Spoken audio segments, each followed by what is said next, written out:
आदरणीय अहिल्यानगरचे शिवसाहेब यांचा जो मिशन आरंभ हा जो उपक्रम आहे याच्या अंतर्गत इयत्ता 8वीची विषय गणित घटक घातांक उपघटक घातांकाचे नियम ही जी तासिका आहे या तासिकेचं आजचं मार्गदर्शन श्री राऊत संजय नथू उपशिक्षक सोमय्या विद्या मंदिर साखरवाडी हे सुरू करत आहेत। त्यांना मी विनंती करतो जिल्हा परिषद अहमदनगरच्या अहिल्यानगरच्या वतीने की आपण आपली तासिका सुरू करावी।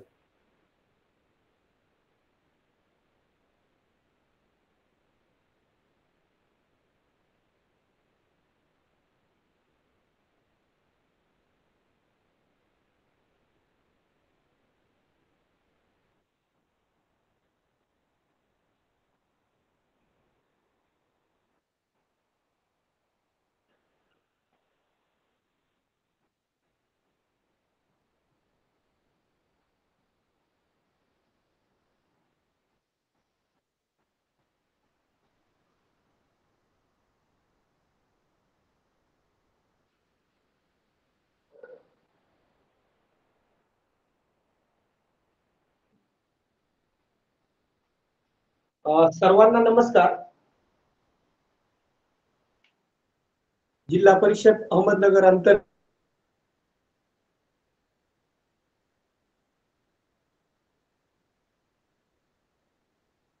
यांच्या प्रयत्नातून मिशन आरंभ नावाचा उपक्रम सुरू केलेला आहे आणि त्या अंतर्गत इयत्ता 8वीच्या शिष्यवृत्तीला बसणाऱ्या विद्यार्थ्यांसाठी आपण तास घेत आहोत।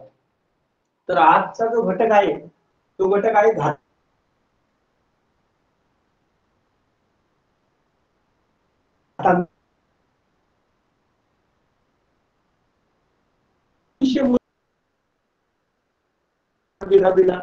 एमपीएससी सारख्या परीक्षेला सुद्धा होईल आणि म्हणून हा घटक व्यवस्थित समजून घेण्यासाठी आपण पायाभूत पासून सुरुवात करणार आहोत। सुरुवातीला सर्वांना माहिती आहे गुणाकाराची प्रक्रिया। समान संख्येचा गुणाकार समान संख्येचा गुणाकार कसा करायचा? उदाहरणार्थ पहा 2 गुणिले 2 गुणिले 2 मला जर लिहायचं असेल तर आपल्याला गुणाकार जर करायचा असेल तर मी 2 गुणिले 2 गुणिले 2 करताना 2 गुणे 4 4 गुणे 8 इथे 8 लिहू शकतो। परंतु हे दोनाच्या डोक्यावर दोनाचा किती वेळेस गुणाकार आहे या ठिकाणी तुम्ही जर पाहिलं तर 3 वेळेस गुणाकार दिसतोय तुम्हाला आणि म्हणून दोनाच्या डोक्यावर तुम्ही 3 लिहू शकता। याला म्हणण्याची पद्धत आहे दोनाचा तिसरा घात 2 to the power 3 असं सुद्धा इंग्रजीमध्ये आपण म्हणू शकतो। मित्रांनो यामध्ये मी जर दुसरी संख्या घेतली आता 3 गुणिले 3 गुणिले 3 गुणिले 3 आणि वरील प्रमाणे आपल्याला जर लिहायचं असेल तर आपण काय लिहू शकतो? 3चा डोक्यावर 3चा किती वेळेस गुणाकार या ठिकाणी दिसतोय तुम्हाला? 4 वेळेस गुणाकार दिसतोय आणि म्हणून 3च्या डोक्यावर 4 त्यालाच आपण आपल्या भाषेत म्हणूया 3चा चौथा घात 3चा चौथा घात 3 to the power 4। आता या ठिकाणी दोन्ही उदाहरणामध्ये तुम्ही जर नीट लक्षात घेतलं तर जी डोक्यावरील संख्या आहे त्याला आपण घातांक म्हणतो। त्याला आपण घातांक म्हणतो। मग या ठिकाणी जर पाहिलं तर 3 हा घातांक आहे। खालच्या उदाहरणामध्ये 4 हा घातांक आहे। आता हा जो घातांक आहे 4 हा घातांक दिसतोय तुम्हाला म्हणजे वरच्या उदाहरणामध्ये 3 घातांक आहे आणि खालच्या उदाहरणामध्ये 4 घातांक आहे। त्याचप्रमाणे जसा 3 घातांक आहे तर 2 ला आपण पाया म्हणतो। त्याला इंग्रजीमध्ये बेस म्हणतात, बेस, पाया. आता तसंच 3 ला सुद्धा आपण पाया म्हणू. 3 ला सुद्धा काय म्हणू? पाया म्हणतो. म्हणजे उदाहरणामध्ये तुम्हाला आता सुरुवातीला बेसिक हेच कळायला पाहिजे, पाया कोणता आणि घातांक कोणता. तर हे तुमच्या लक्षात आलं असेल, पाया कोणता आणि घातांक कोणता. तर अशा पद्धतीने प्रथमतः तुम्हाला घातांक आणि पाया ओळखता आला पाहिजे. त्याचप्रमाणे तुम्ही जर नीट विचार केला खोलात जाऊन, घातांक 3 आहे. घातांक आपल्याला काय सांगतो? घातांक हे सांगतो की 3 घातांक आहे म्हणजे पायाचा 3 वेळेस गुणाकार करा. 3 टाइम्स मल्टिप्लिकेशन ऑफ बेस. पायाचा 3 वेळेस गुणाकार करा. हे घातांक आपल्याला सांगत असतो. त्याचप्रमाणे 4 हा घातांक आहे. तर 4 सुद्धा घातांक आपल्याला हे सांगतो की 3 या पायाचा 4 वेळेस गुणाकार करा. अशा पद्धतीने मला पाया आणि घातांक ओळखता आला पाहिजे. तर मला अपेक्षा आहे की हे तुम्हाला समजलं असेल, पाया कशाला म्हणायचा आणि घातांक कशाला म्हणायचा. तर एक खाली उदाहरण लिहितो, त्याचप्रमाणे तुम्ही त्याचा पाया आणि घातांक लगेच तयार करायचा आहे, हे पाहून.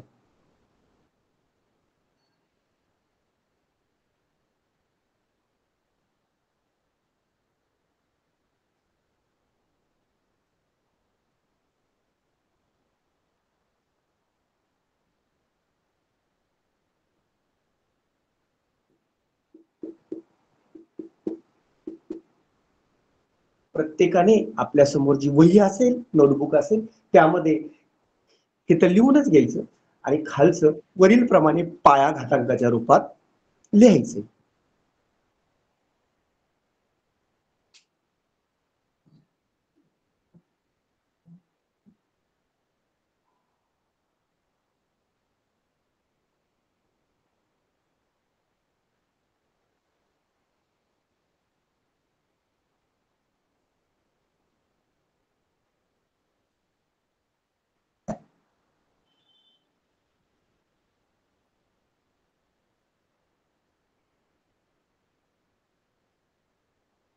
आता अंकाच्या जागी अक्षर सुद्धा आपण घेतलेले खाली, एक्स घेतला, पी घेतला, पण नियम तोच, समान संख्येचा गुणाकार असल्यावर त्याच पद्धतीने तुम्ही तो नियम वापरायचा. आणि मला अपेक्षा आहे सगळेजण नोटबुक मध्ये लिहित असाल, काही सेकंदात ते झालं पाहिजे. आणि मनातल्या मनात रिकॉल सुद्धा करायचं आहे सगळ्यांनी की हा पाया आहे, हा घातांक आहे.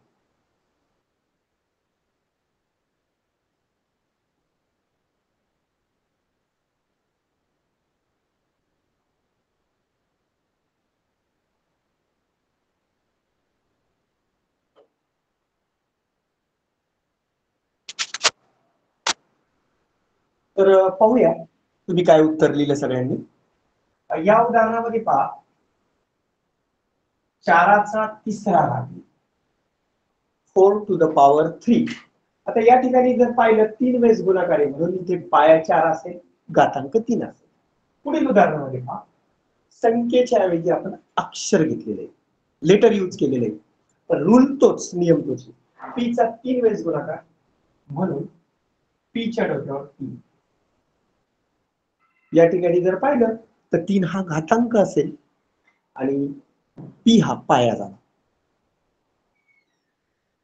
एक्स चा तिसरा घात, या ठिकाणी सुद्धा एक्स हा पाया आहे आणि 3 हा घातांक. तर अशा पद्धतीने सर्वांना पाया आणि घातांक हा ओळखता आला असेल अशी अपेक्षा व्यक्त करून आपण पुढच्या पॉइंटला जाऊया.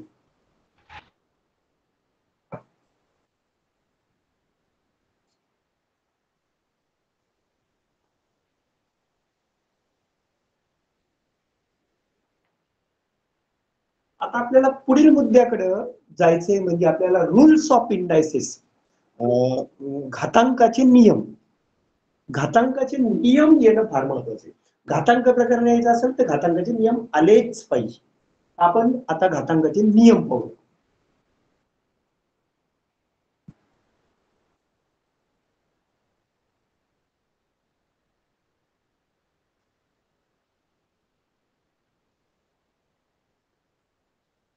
एक एक नियम मी तुम्हाला समजून सांगतो. त्यामध्ये आता पहिला नियम आपल्याला पाहिजे.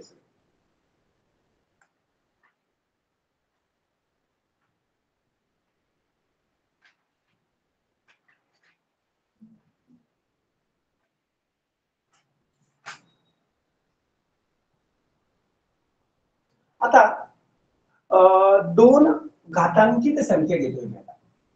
ए हा पाया आहे आणि ए चा घातांक एम. ए हा पाया आहे, ए चा घातांक एम गुणिले ए हा पाया आहे, ए चा घातांक एन. आता नियम असा सांगतो, पाया समान आहे, ए आणि ए पाया समान आहे, परंतु घातांक वेगळे आहेत. या ठिकाणी ए चा घातांक एम आहे, ए चा घातांक एन. जर पाया समान असेल आणि त्यांच्यामध्ये गुणाकाराची क्रिया असेल तर घातांकाची बेरीज करायची.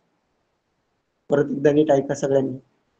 जर पाया समान असेल आणि गुणाकाराची जर क्रिया असेल तर जे घातांक आहे त्या घातांकाची बेरीज घ्यायची. मग या ठिकाणी काय येईल, ए च्या डोक्यावर एम अधिक एन. हा नियम सगळ्यांनी लक्षात ठेवायचा आणि मनातल्या मनात सगळ्यांनी म्हणा, जर पाया समान असेल, या ठिकाणी पहा ए आणि ए पाया समान आहे आणि त्यांच्यामध्ये गुणाकाराचीच क्रिया पाहिजे, multiplication, then you can add the indices. तर तुम्ही त्या पॉवरची म्हणजे घातांकाची बेरीज करू शकता. म्हणजे इथं एम अधिक एन. तर पहिला नियम हा सगळ्यांना समजलाच पाहिजे. आता हा नियम अजून चांगलं समजण्यासाठी यावर उदाहरण घेऊ आपण. तीनाचा घातांक 2 गुणिले तीनाचा घातांक 5. तीनाचा घातांक 2 गुणिले तीनाचा घातांक 5. वरचा नियम वापरून काय होईल पाहूया. इथे 3 3 पायासारखा आहे आणि घातांकित संख्या मध्ये गुणाकाराची क्रिया आहे. म्हणजे जर गुणाकाराची क्रिया असेल, पाया समान असेल तर घातांकाची बेरीज करायची. तो नियम वापरून आपण लिहू शकतो. तीनाच्या डोक्यावर घातांक इथे 2 आणि 5 दिसतात. 2 अधिक 5 म्हणजेच तीनाच्या डोक्यावर 7. तीनाच्या डोक्यावर 7. तर अशा पद्धतीने या नियमाचा वापर करून तुम्ही हे सोडू शकता. आणि सगळ्यांना समजला असेल आता पहिला नियम, आणि तुम्हाला चांगला समजला असेल तर मी आता त्याच्या हा नियम लिहून घ्यायचा वहीमध्ये आणि त्याच्या खाली काही उदाहरणं घेतोय या नियमावर आधारित, म्हणून तो नियम अजून दृढ होईल तुमचा, त्याची प्रॅक्टिस होईल. तर त्याची प्रॅक्टिस करून ते खालचे तुम्ही उत्तर तयार करा.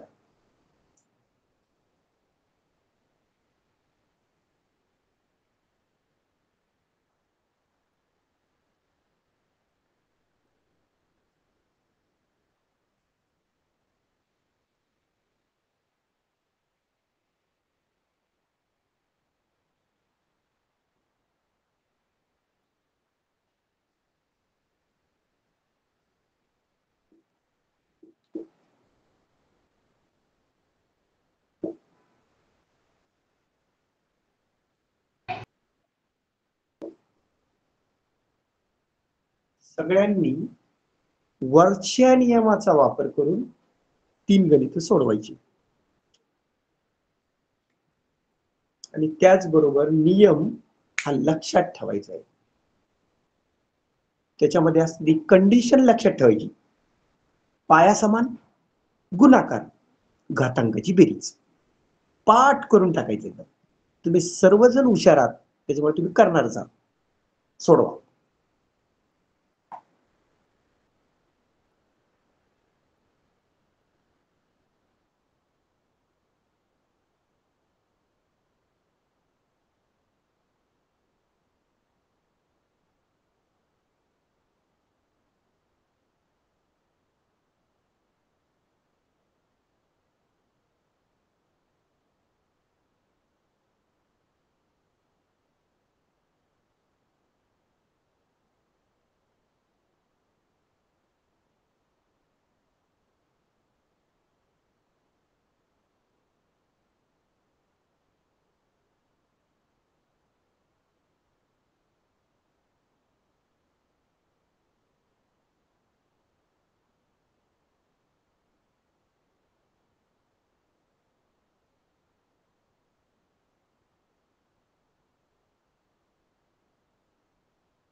पाहूया आता किती बरोबर सोडवले तुम्ही उदाहरण. या उदाहरणामध्ये 5 पाया आहे. मग घातांकाची बेरीज जर केली तर किती होईल? 2 + 7 9. या ठिकाणी उत्तर येईल 9. त्यानंतर खालच्या उदाहरणामध्ये पहा, इथे घातांक 2 आहे, इथे निगेटिव्ह इंडेक्स आहे -1, परंतु नियम तोच, घातांकाची बेरीज. इथे जर तुम्ही पाहिलं तर 2 + -1, 2 + -1. आता हे तुम्हाला 6वीलाच शिकवलेलं आहे. बैजिक बेरीज कशी करायची ते आलंच पाहिजे. 2 + -1, 1, 2तून 1 गेला, एकच राहील. म्हणजे या ठिकाणी उत्तर येईल 1. खालच्या उदाहरणामध्ये पहा, यम, इथे सुद्धा यम आहे, म्हणजे पाया समान आहे, घातांकाची बेरीज करा. 7 + 2, 7 आणि 2 9. तर अशा पद्धतीने पहिला नियम सगळ्यांचा पाठ झालेला आहे. पाया समान, घातांकाची बेरीज करायची. तर आता सर्वांनी लिहून घेतले असेल एक्झाम्पल. आपण नियम क्रमांक 2 कडे जाऊया.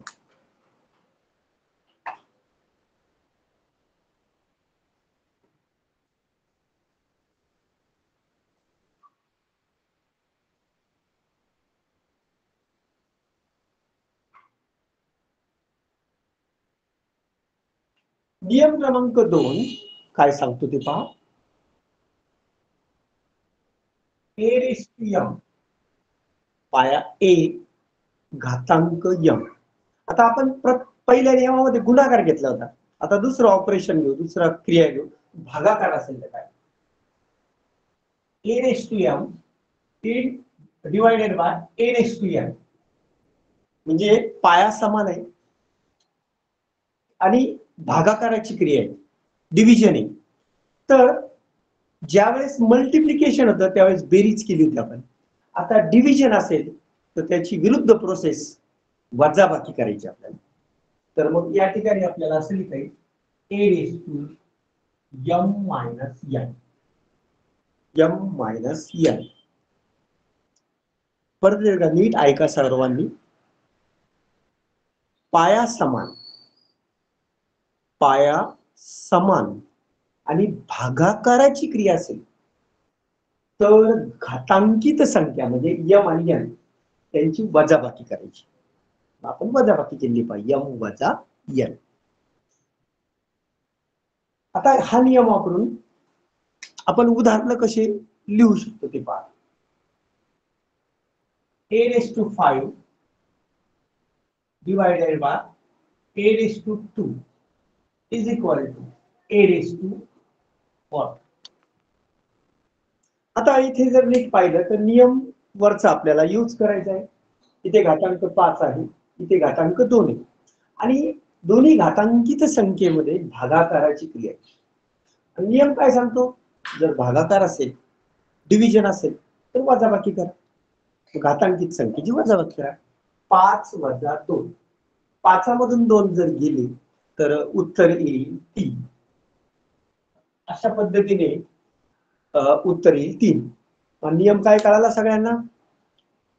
भागाकार असेल, पाया समान असेल तर घातांकित संख्येची वजाबाकी करायची. आता या ठिकाणी मी एक उदाहरण सोडवलेलं आहे.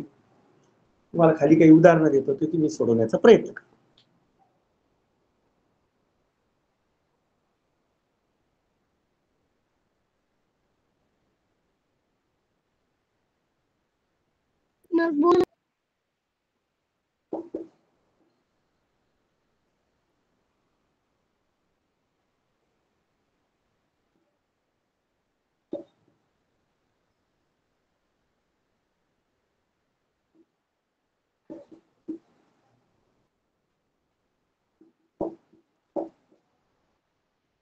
चला तर सर्वांनी व्यवस्थित सोडवा आणि सोडवणं तर फास्टच होईल, पण नियम बी मनातल्या मनात पाठ करा. जसा पहिला तुम्ही पाठ केला गुणाकार घातांकाची बेरीज, तसं या ठिकाणी रिकॉल करायचे.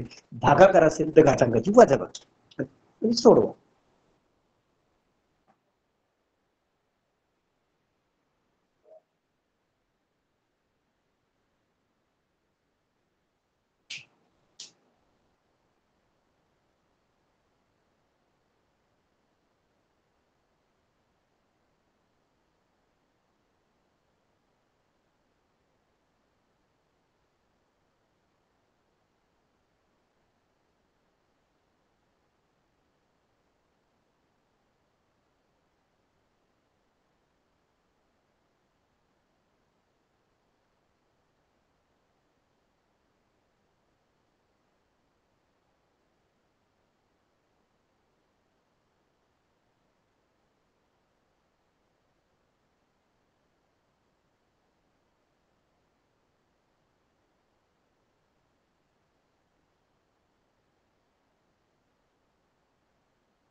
बर, सर्वांनी सोडवलंच असेल. आता पाहू आपण त्याचे उत्तर काय येतात. 5चा 7वा घात भागिले 5चा दुसरा घात. आता इथं पहा, भागाकार आहे म्हणून घातांकाची वजाबाकी. 7तून 2 गेले तर या ठिकाणी उत्तर येईल तुमचं 5. त्यानंतर पहा 7चा दुसरा घात आणि वजा तिसरा घात भागिले असेल तर वजाबाकी करायची. आता वजाबाकी करताना फार काळजीपूर्वक करायची. 2 वजा आणि दुसरी घातांकी संख्या वजा 3 आणि याची बैजिक बेरीज कशी येते ते तुम्हाला कळायलाच पाहिजे. 6वीच्या पुस्तकातच तुमचं झालेलं आहे. 2 वजा वजा अधिक होईल 3 आणि 3 आणि 2 5. 3 आणि 2 किती झाले? 5 झाले. तर या ठिकाणी तुम्ही आन्सर लिहू शकता 5. आणि शेवटच्या उदाहरणाचा जर विचार केला तुम्ही 5 वजा 2 म्हणजे 5तून 2 जर गेले तर किती शिल्लक राहतील? तर 3 शिल्लक राहतील. या पद्धतीने तुमचे उत्तर आलेले असतील अशी अपेक्षा करू. आतापर्यंत आपण 2 नियम शिकलो. हा दुसरा नियम आहे. आता तिसऱ्या नियमाकडे आपण वळू.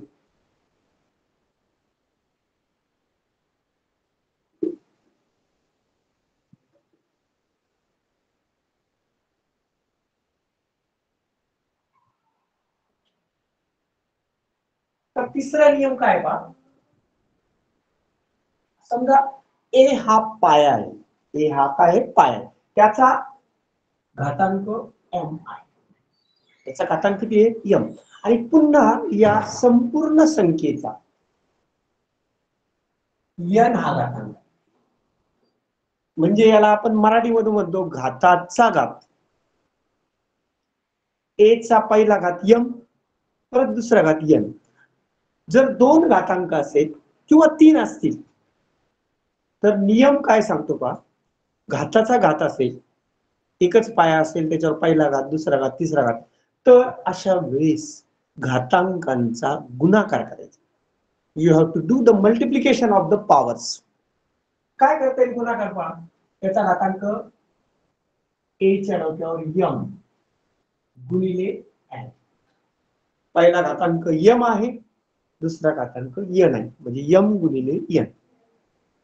तर हा रूल अतिशय महत्वाचा, हा नियम खूप महत्वाचा आहे.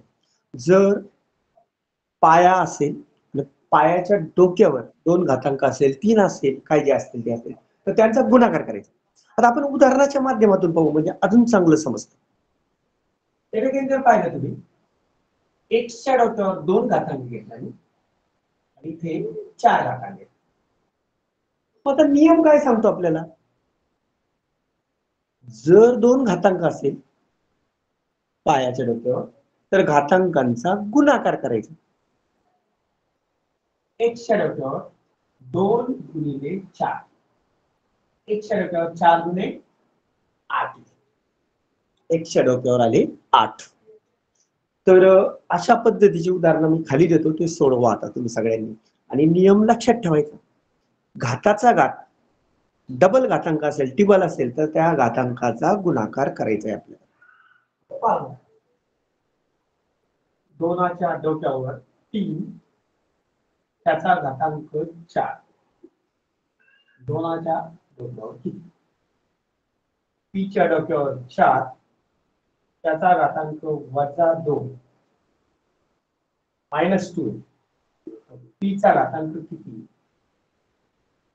एमच्या डोक्यावर 2 त्याच्या डोक्यावर 2 एमचा घातांक किती?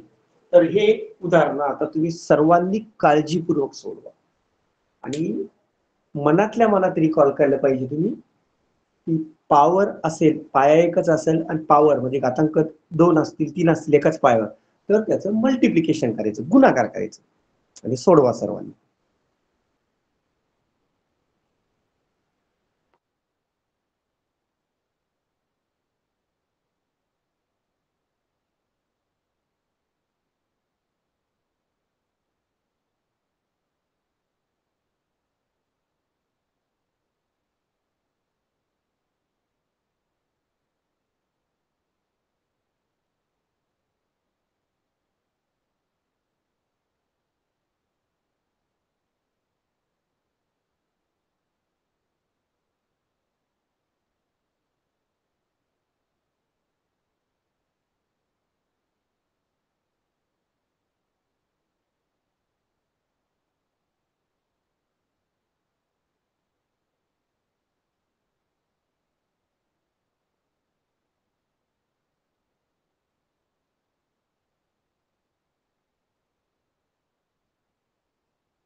विचार करायचा आहे मनामध्ये सर्वांनी. पायाच्या डोक्यावर 2 घातांक 3 घातांक असतील तर आपल्याला गुणाकार करायचा आहे, घातांकाचा गुणाकार.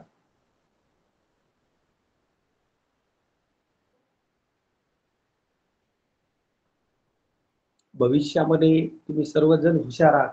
पोलीस भरती असेल, PSI भरती असेल, MPSC असेल, UPSC असेल, जेवढ्याही स्पर्धा परीक्षा असेल त्या स्पर्धा परीक्षेसाठी गणित, बुद्धिमत्ता हे विषय जर ज्या विद्यार्थ्याला चांगले येतील, म्हणूनच 5वी वाटी स्कॉलरशिप जर चांगलं आलं तर असे विद्यार्थी भविष्यामध्ये सक्सेस होऊ शकतात.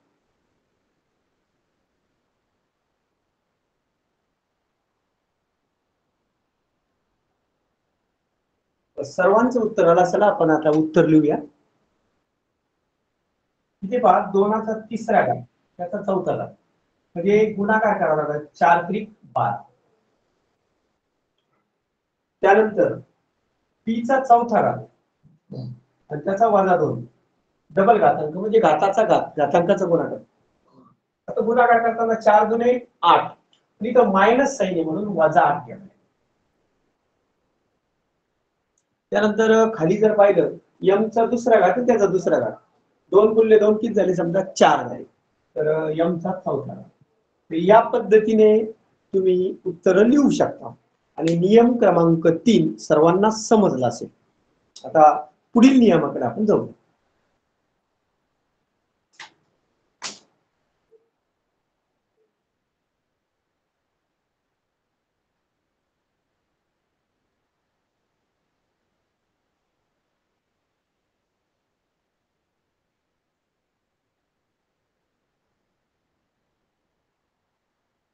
आता नियम क्रमांक 4 पाहायचा आहे.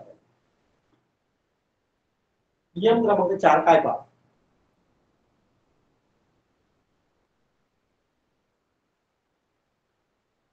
एखादा कंस आहे, ब्रॅकेट आहे, एखादा ब्रॅकेट समजा पहा A गुणिले B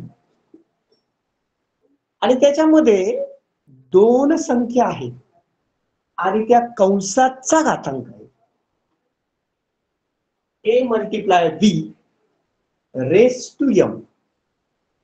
कंसामध्ये 2 पद आहे, त्यांचा गुणाकार आहे आणि त्याचा रेस टू m आहे. गुणाकार हे महत्वाचे आहे. अशा वेळेस कंसातील प्रत्येक पदाचा तोच घातांक राहील. आपण सेपरेट करू शकतो, विभक्त करू शकतो, वेगळे लिहू शकतो. म्हणजे या ठिकाणी A raise to m multiply by B raise to m असं आपण लिहू शकतो. अशा प्रकारचा हा नियम आपल्याला सांगतो आणि याचा यूज करून आपण कशा पद्धतीने एक्झाम्पल सोडू शकतो ते पाहू. 2 मल्टिप्लाय बाय 5 रेस टू 2 म्हणजे वरील नियमाचा वापर जर केला तर आपल्याला काय लिहिता येईल बरे? 2चा दुसरा घात गुणिले 5चा दुसरा. अशा पद्धतीने आपण सेपरेट करून ते लिहू शकतो. आता हा नियम अतिशय सोपा आहे तसा, तुमच्या लगेच लक्षात आला असेल. तर या प्रकारचे 2-3 गणित पटकन सोडवा आपल्या नोटबुक मध्ये.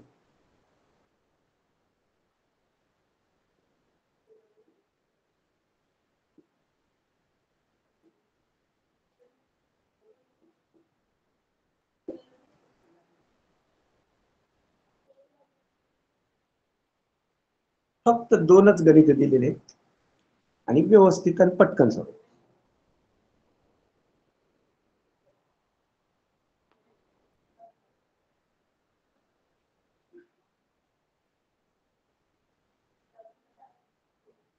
कंसाचा घातांक असेल तर तो कंसातील प्रत्येक पदाचा तोच घातांक असतो.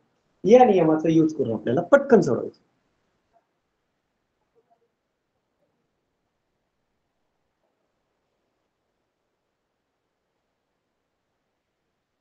आता पहा हे एक्झाम्पल जर तुम्ही सोडवलं तर 5चा 5वा घात गुणिले 2चा 5वा. त्या ठिकाणी जर पाहिलं P गुणिले x आहे, P चा n घातांक गुणिले x चा n घातांक. तर अशा पद्धतीने आपण या रूलचा, या नियमाचा वापर करून सोडू शकतो. तर अपेक्षा आहे की तुम्हाला हा नियम समजला असेल, तुम्ही तो लिहून घेतला असेल, एक्झाम्पल सुद्धा लिहून घेतले असतील. आपण पुढच्या नियमाकडे जाऊया.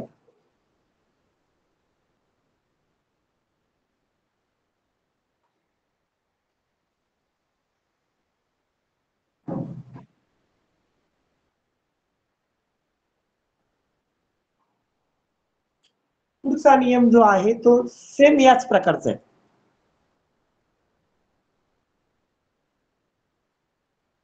ए छेद बी चा घातांक m.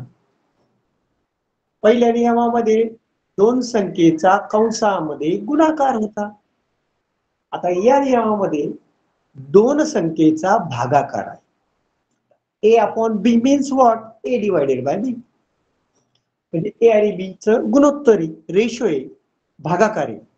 तर या ठिकाणी सुद्धा सेम प्रोसेस अवलंबची. आता तुमच्या भाषेमध्ये आपण याला फ्रॅक्शन म्हणजे अपूर्णांक म्हणतो, अंश छेद. मग कंसाचा जर एखाद्या अपूर्णांकाचा घातांक असेल तर तो अंशाचाही तोच घातांक होईल आणि छेदाचाही तोच होईल. न्यूमरेटरचा बी तोच होईल, डिनॉमिनेटरचा बी तोच होईल. काय लिहिता तो A raise to M upon E raise to M. म्हणजे न्यूमरेटरचा आणि डिनॉमिनेटरचा सारखाच घातांक अंश आणि छेदांचा. आता याचं एखादं एक्झाम्पल पाहू, कारण हे खूप सोपं रूल होता. 2/3 या फ्रॅक्शनचा घातांक समजा 5 असेल तर मग आपण काय लिहू शकतो बरं? 2चाही 5 घातांक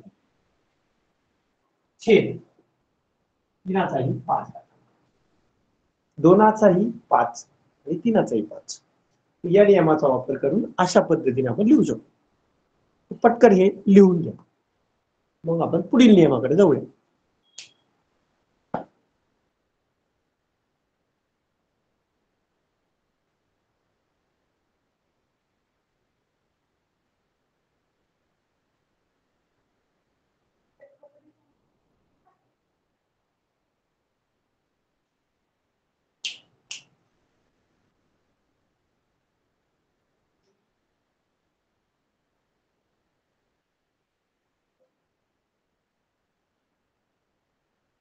आता आपण पुढील अतिशय महत्वाचा नियम पाहणार आहोत.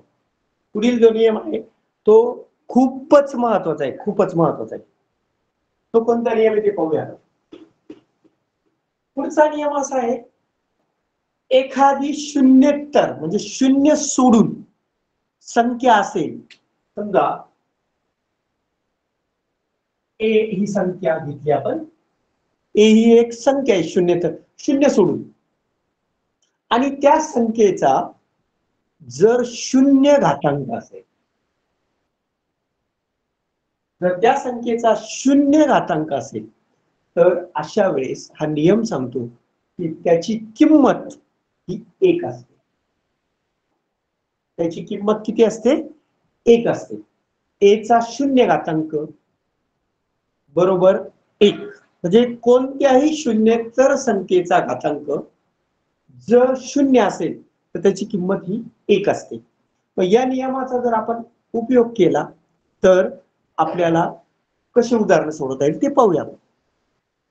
समजा 5चा घातांक 0, 5चा घातांक 0 आहे. नियम काय सांगतो? शून्येतर संख्या असेल मग शून्य सोडून थोडक्यात, आणि घातांक जर 0 असेल तर उत्तर डायरेक्ट 1 येईल. 5चा घातांक 0 बरोबर 1. परत आपण वेगवेगळे उदाहरण घेऊ शकतो. समजा -11चा घातांक 0 असेल तरी किंमत 1च येईल. घातांक 0 किंमत 1 येईल. पी चा घातांक समजा 0 तरी किंमत 1च येईल. But condition is that P is not equal to 0. म्हणजे पी हा 0 नको. पी चा घातांक 0 असेल तर किंमत किती येईल? 1. अशा पद्धतीने तुम्ही याचा वापर करून उत्तर शोधू शकता. आता आपण जेव्हा एक्झाम्पल घेऊ त्याच्यामध्ये असे वेगवेगळे प्रकारचे एक्झाम्पल येतील. उदाहरणार्थ एखादं लिहितो मी 7 गुणिले 100 काहीतरी असं वेगळं असू शकतं घातांक शोधू. अशा वेळेस तुम्ही 7 आणि 1 चा गुणाकार करत बसणार आहे का? काही गरज नाही गुणाकार करायची. आपला नियम काय सांगतो, कोणतीही संख्या तयार होते घातांक शून्य पूर्ण याचा ब्रॅकेट येते बघा, ब्रॅकेट कंस, तर अशा वेळेस त्याचं उत्तर डायरेक्ट 1 लिहू शकतो. म्हणून 7 गुणिले 101 याचं गुणाकार काही येऊ द्या, आपला नियम सांगतो घातांक शून्य आहे, किंमत 1 आहे, किंमत 1 आहे. या पद्धतीने पहा, या नियमाचा वापर करून आपण वेगवेगळे गणित सोडू शकतो. तर पटकन वहीमध्ये तुम्ही हा नियम लिहून घ्यायचा, तो रिकॉल करायचा मनातल्या मनात. ए चा किंवा कोणताही पाया असू द्या शून्य सोडून, त्याचा घातांक जर शून्य असेल तर उत्तर 1च येतं. या नियमानुसार तुम्ही उदाहरण सोडू शकता. पटकन वहीमध्ये लिहून घ्या बरं.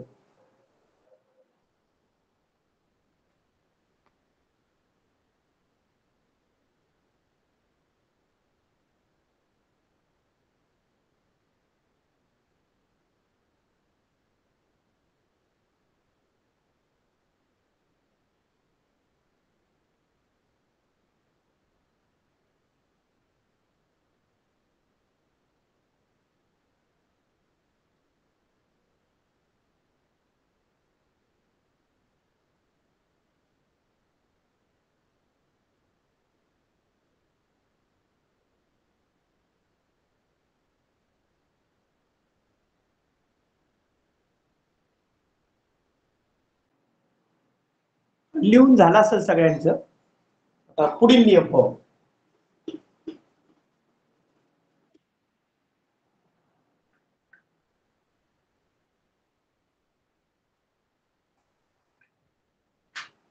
पुढचा नियम असा आहे बा, त्यामध्ये आता तुम्ही काही गोष्टी लक्षात ठेवायच्या. समजा मी लिहिलं 5 ही संख्या लिहिली, तर 5 जर संख्या लिहिली तिचा घातांक 1 असतो, ए ही संख्या लिहिली तिचा घातांक 1 असतो. पण आता जर धन घातांक ऋण करणे, ऋण घातांक धन करणे, तर काय करायचं? म्हणजे एखाद्या संख्येचा अधिक घातांक असेल तर तो वजा करायचा, वजाचा असेल तर अधिक करायचं, तर काय करू शकतो आपण, ते सुद्धा तुमच्या लक्षात आलं पाहिजे. इथे समजा तुम्ही ए चा पी घातांक असेल, ए चा पी घातांक असेल, मला हा पॉझिटिव्ह पी नको तर निगेटिव्ह पी पाहिजे, तर त्यावेळेस असं लिहिता येतं 1 छेद पी चा मायनस 1 छेद ए चा मायनस पी, 1 छेद ए चा मायनस पी. म्हणजे आपण 1 छेद लिहिल्यानंतर ते घातांकाचं चिन्ह बदलतं. प्लस असेल तर मायनस होईल, मायनस असेल तर प्लस होईल, अधिक असेल तर वजा होईल, वजा असेल तर अधिक होईल. बरेच उदाहरण आपण घेऊ शकतो. समजा 7चा दुसरा घात, पॉझिटिव्ह इंडेक्स आहे, हा निगेटिव्ह इंडेक्स लिहायचा आहे, मला वजा घातांक करायचा आहे, वजा मध्ये, तर 1 छेद 7चा 1 छेद 7चा वजा 2. तर अशा पद्धतीने आपण हे लिहू शकतो. हे लक्षात घ्या सगळ्यांनी.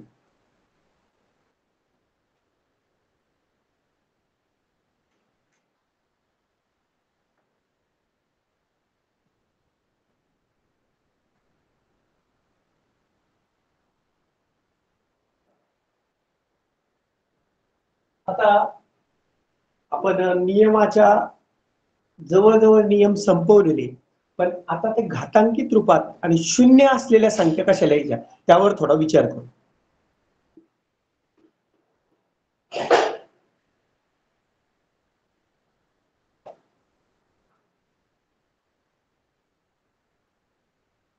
आता पहा, एक ही संख्या आहे, आपण 10च्या रूपात कसं लिहू शकतो बा, आत्ताच पाहिलं आपण 10चा शून्य घात. या पद्धतीने जर मी घेतलं 10चा शून्य घात तर किंमत 1च येईल, किंमत 1. पण मी समजा आता 1 च्या जागी 10 घेतलं, तर या ठिकाणी काय येईल मग, 10 जर घेतले तर 10चा पहिला घात, 10चा कितवा येईल, पहिला येईल. त्यानंतर मी इथे 100 घेतले, 100 घेतले. 100 कसे लिहिता येईल आपल्याला, 10 गुणिले 10, म्हणून 10चा दुसरा घात. पुढे जर गेलो आपण 100च्या ऐवजी 1000 घेतले, तर मला काय लिहिता येईल, 10चा तिसरा घात लिहिता येईल. तर 1000 आपण असे लिहू शकतो 10 गुणिले 10 गुणिले 10. मग त्याच्याऐवजी 10चा तिसरा घात. आता घातांक तुम्ही शिकले आता, तुम्हाला कळायला लागला 10 गुणिले 10 गुणिले 10 म्हणजे काय. तर 10चा पहिला घात एक अधिक एक म्हणजे 3 लिहू शकतो आपण 10चा तिसरा घात. आता याच्यावर तुमच्या एक लक्षात आलं असेल बा, खूप मोठ्या संख्या शॉर्टकट रूपात आपण कशा लिहू शकतो घातांकाचा वापर करून. 1000 असेल तर 10चा तिसरा घात आपण लिहू शकतो. आता थोडीशी जर खूपच मोठी संख्या असेल तर मग कसं लिहिता येईल पहा.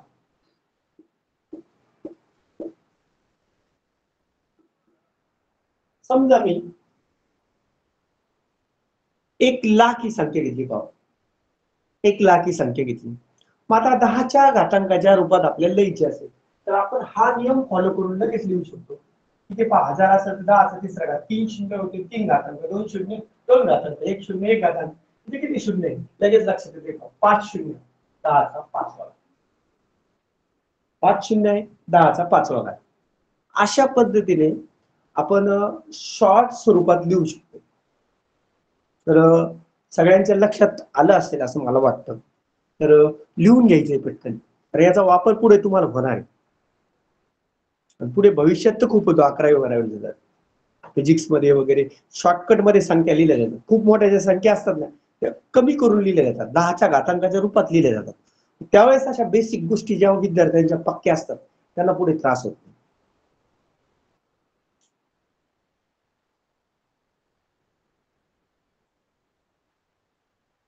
आता हे पॉझिटिव्हचं पहिलं, आपण निगेटिव्ह इंडेक्सचं बी पाहणार आहोत. पहिले लिहून घ्या पटकन.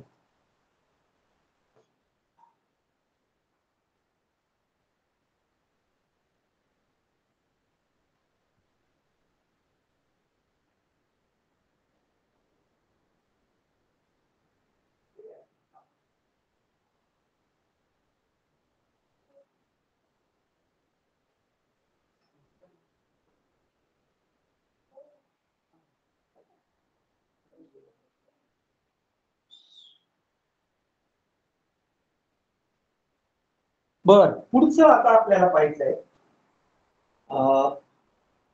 जर निगेटिव्ह इंडेक्स असेल तर काय करायचं. जर निगेटिव्ह इंडेक्स असेल तर कशा पद्धतीने आपण लिहू शकतो.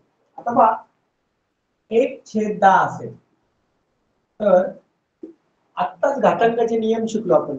1/10,000 असेल तर 10चा घातांक 1 असतो आणि निगेटिव्ह मध्ये आपल्याला लिहायचं ते, म्हणून मायनस मध्ये, म्हणजे 1/10 1/10 आपल्याला 10चा वजा 1 घातांक लिहिता येईल.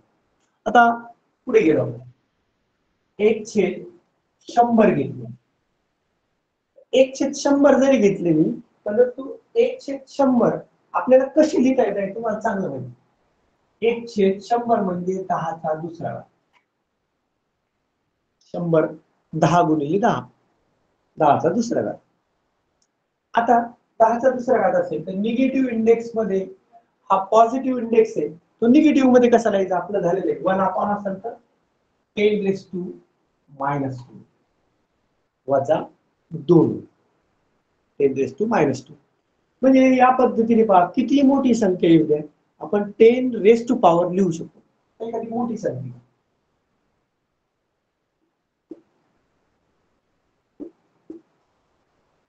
मला ही संख्या लिहायची, सरावाचा भाग आहे. सराव जर केला तर तुम्हाला पटकन जमेल. 10⁻² डायरेक्ट किती लिहिता येईल, तर इथे 2 झिरो होते म्हणून 2 लिहिले आपण. तर इथे किती झिरो आहे, 1 2 3 4 5, 5 झिरो आहे म्हणून 10⁻⁻5. हे तुम्हाला सरावाने लिहिता येईल. याचा वापर 11वी 12वी इंजिनिअरिंगला गेले तर मोठमोठ्या एक्झाम्पल मध्ये खूप मोठ्या जर संख्या असेल तर त्या शॉर्टकट मध्ये लिहिण्यासाठी 10⁻⁴ चा यूज केला जातो. तर त्यासाठी तुम्हाला याचा नक्कीच वापर होईल, तर ते आपल्या प्रत्येकाला आलं पाहिजे.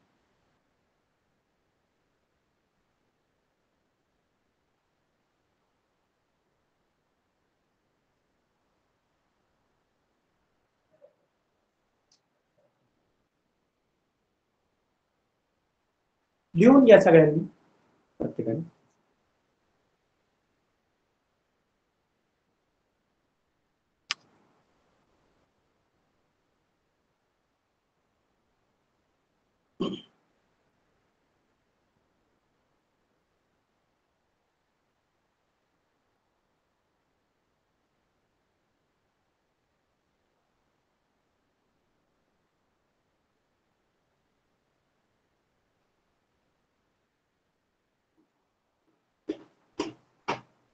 आता आपले जवळ जवळ सगळे नियम सांगतो. या प्रकरणामध्ये नियमच फार महत्वाचे आणि त्या नियमावर असणारा सराव. आता आपण नियमावर आधारित काही छोटे छोटे एक्झाम्पल सुरू करू.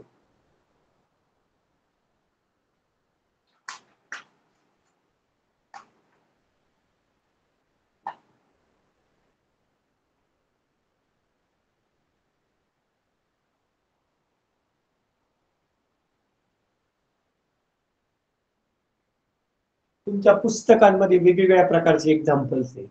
त्याचा यूज करता आला पाहिजे तुम्हाला. पाहूया.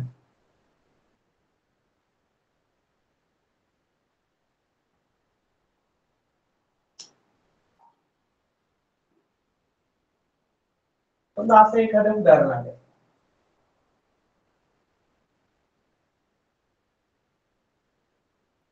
दोनाचा दुसरा घात गुणिले तीनाचा वजा तिसरा घात.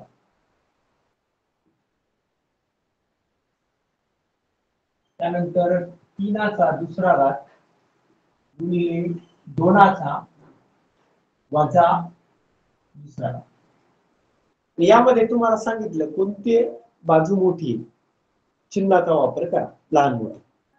तर अशा वेळेस आता घातांक प्रकरण आपलं झालेलं आहे, तुम्हाला ते कळतंय.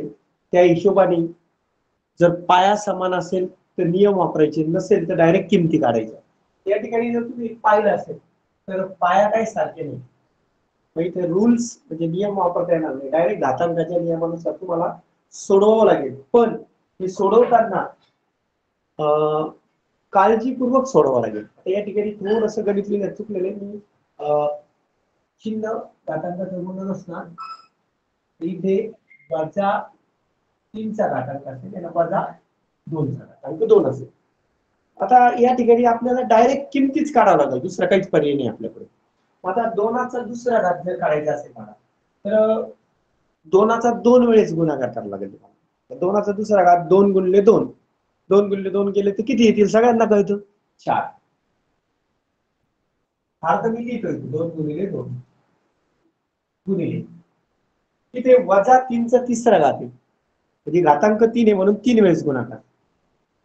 वजा 3 गुणिले वजा 3 गुणिले वजा 3. ही एक बाजू झाली. दुसरी बाजू पहा, 3चा वर्ग म्हणजे 3 गुणिले 3 गुणिले आणि वजा 2चा 2 वेळेस गुणाकार, वजा 2 गुणिले वजा 2. तर हे प्रत्यक्ष गुणाकाराचे जे क्रिया आहेत 6वीलाच झालेले आपल्या 5वी 6वी 7वी पासून. त्या नियमानुसार फक्त गुणाकार करायचे तुम्हाला. 2 गुणिले 4 गुणिले इकडे जर गुणाकार करा 3 त्रिक 9 त्रिक 27. पण गुणाकाराच्या क्रियेमध्ये चिन्ह संकेत तुमच्या लक्षात पाहिजे. तुम्हाला तो शिकवला असेल 6वीलाच. वजा वजा अधिक, अधिक वजा वजा, एकदम मायनस आहे. इकडे 3 त्रिक 9 गुणिले इकडे जर तुम्ही गुणाकार केला तर गुणाकार जर केल्यावर तर काय येईल? तर वजा वजा अधिक येईल, 2 गुणिले 4. आता जे हुशार विद्यार्थी तुमच्यातले त्यांना पुढे गुणाकार करण्याची सुद्धा गरज आहे. ते लगेच सांगतील उत्तर याचं. कारण इथे दोन्ही पॉझिटिव्ह संख्या आल्या, इकडे एक निगेटिव्ह आली, म्हणजे अँसरला निगेटिव्ह साईन आहे, इकडे अँसरला पॉझिटिव्ह साईन आहे. आणि पॉझिटिव्ह असल्यामुळे अधिक असल्यामुळे इकडची संख्या मोठी आहे, म्हणजे अँसर इथे प्लस आहे. अशा पद्धतीने काही एक्झाम्पल स्कॉलरशिप मध्ये कमी वेळेत सुद्धा आपल्याला सोडवता येतात. काही ट्रिक्सचा वापर आपण केला, काही गोष्टी माहित असेल तर झटपट आपल्याला ते सोडवता येऊ शकतं.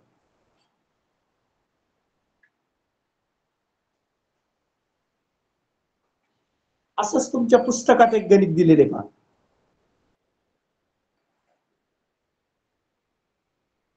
ते पुस्तकातलं गणित मी लिहितोय, सुरुवातीचंच गणित आहे पहा पुस्तकामध्ये. सोडवण्याचा प्रयत्न करा. वजा 5चा तिसरा घात अधिक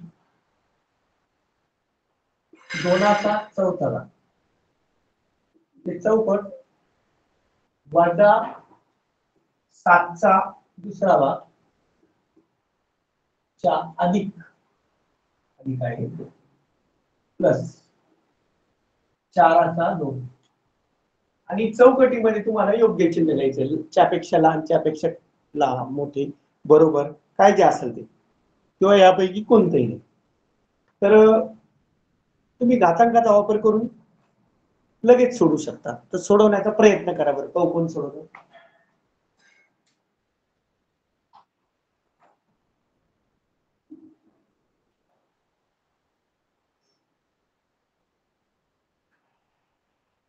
-5चा 3 वेळेस गुणाकार म्हणजे -5 गुणिले -5 गुणिले -5 गुणाकार करायचा, चिन्ह संकेत व्यवस्थित लिहायचा फक्त.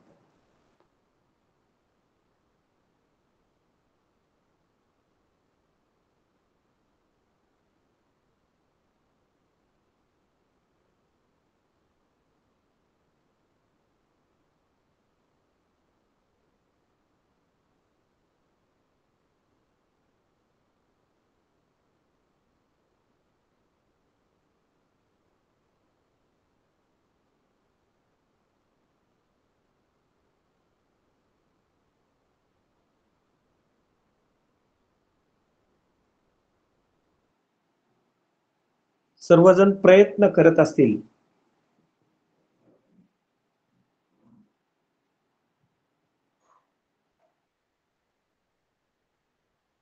खूप सोपं आहे. -5चा 3रा घात म्हणजे काय येईल रे? -5 गुणिले -5 गुणिले -5 5 25 25 5 125 म्हणजे 125 येते -125 आणि 2चा 4था घात म्हणजे 2चा 4 वेळेस गुणाकार पहा. 2 गुणिले 2 गुणिले 2 गुणिले 2 असं 4 वेळेस. तो व्यवस्थित करा. 2 दुने 4 4 दुने 8 8 दुने 16. इकडे -7चा वर्ग आहे. 7चा वर्ग किंवा 7चा 2रा घात 7चा 2 7 49 आणि गुणाकारामध्ये तुम्हाला माहिती वजा वजा अधिक होतं प्लस 4चा वर्ग सगळ्यांनाच माहिती 4 गुणिले 4 4चा पाढा 4 पर्यंत 4 चोक 16.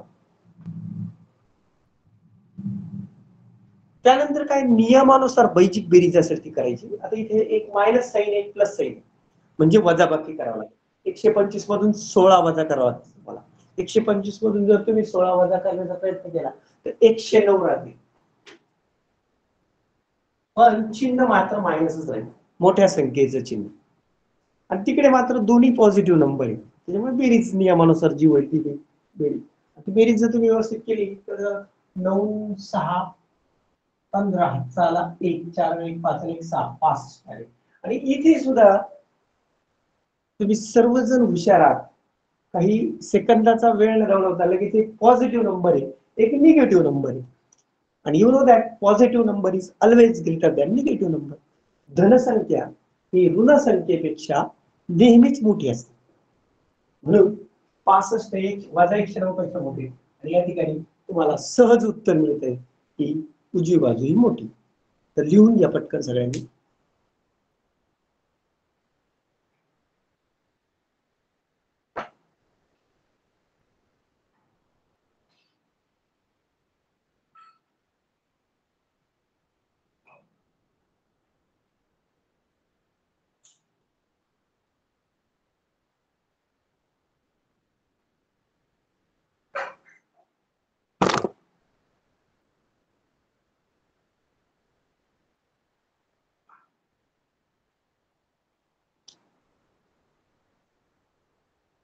सर्वांनी लिहून घ्यायचंय आणि सर्व विद्यार्थ्यांनी हे जे नियम झालेले हे परत याचा सराव करायचा घरी. आपण सराव महत्वाचा. गणितामध्ये सरावाला फार महत्व आहे. Practice makes man perfect. म्हणजे सराव जितका जास्त अधिक होईल तेवढा तुमचा फायदा होईल. तर व्यवस्थितरित्या लिहून घ्या. आजचा क्लास आपला जवळपास संपलेला आहे आणि सर्वजण घरी चांगल्या पद्धतीने अभ्यास करतील अशी अपेक्षा व्यक्त करतो. आजचा हा क्लास आपला संपलेला.